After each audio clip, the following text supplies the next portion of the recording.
and then he may not suit those conditions. OK, well, next we're going to see England, everyone's favourite team up here, aren't they? And their first quarter-final against those New Zealand All Blacks. See you for that.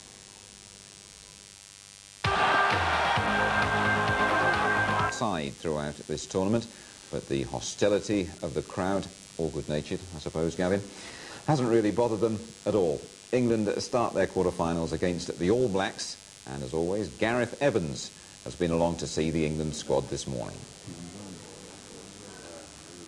Pacific pace was the least of England's worries at breakfast. Their own paceman, Andrew Harriman, with 7 tries to his credit, was one of several players visiting the treatment couch. I had a slight knock yesterday in the first game, which is just stiffened up progressively. So Barney was just trying to loosen it up. Yes, Barney, the physio, is a busy man. The World Cup schedule's taking its toll. Well, we've played 5 games already. You start to pick up the knocks game by game. I mean, it's going to be tough today. It's a bit like a war zone here. That's right. Both knees at the moment are a bit shot to pieces. I think I've done a bit of cartilage on my right and a bang on my left, so hopefully I'll hold out for the rest of the day. A suitcase full of plasters, bandages and lotions will accompany the team to Murrayfield.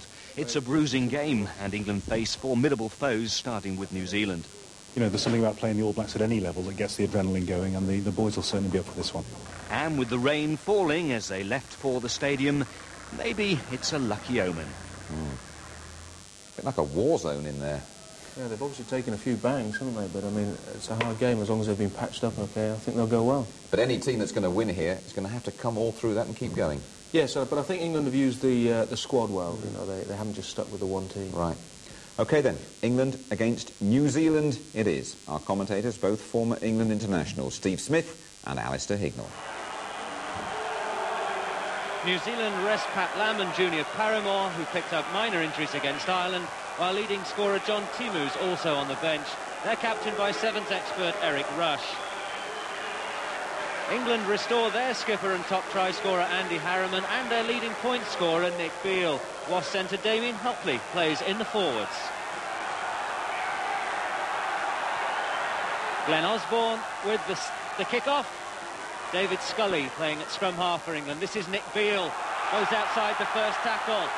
And Nick Beale looks for support outside him. Interception by Frank Bunce. Sheesby goes in with a tackle. This is Stu Forster. Seymour brought down by 2 England players, but New Zealand flick it clear. Forster. Rodbo with the interception. Adebayo. And Harriman outside. Now Harriman in space.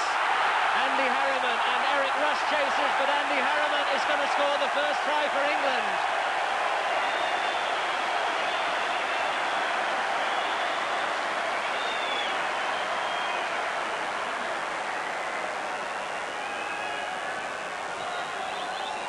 What a fabulous start for England. One intercepted by Tim Rodber. They move the ball down the line. Harriman's got half a yard, and not even Frank Bunce, not even Eric Rush can catch this guy. Good start for the young England team. Just what the doctor ordered, Andrew Harriman's 8th try of the competition. And with the crowd reaction, of course, New Zealand think they're playing at home, don't they, Alistair? Yes, the England team were greeted with some catcalls as they ran out, but I think that's fired up their determination even more. A young side, no British Lions, none of the Five Nations squad, but these young men determined to prove that there is strength in depth in English rugby. And Nick Beale with the conversion straight through. That's his 14th successful kick of the tournament. Somebody told me on Wednesday Eric Rush was the fastest man in the tournament. I don't know where he is now, but he should be watching this clip. He's not even in the shot. Harriman skinned him. So the All Blacks 7 points behind. Sheesby for England. Rodber, the big Northampton forward. Hopley, Adebayo, and Scully, and Beale, and again to Harriman. He's up against Woods this time, and across for the tackle. Glenn Osborne, good tackle. It was a good tackle by Osborne. It was a crucial tackle. If it had missed Harriman there, and there would have been 2 scores up.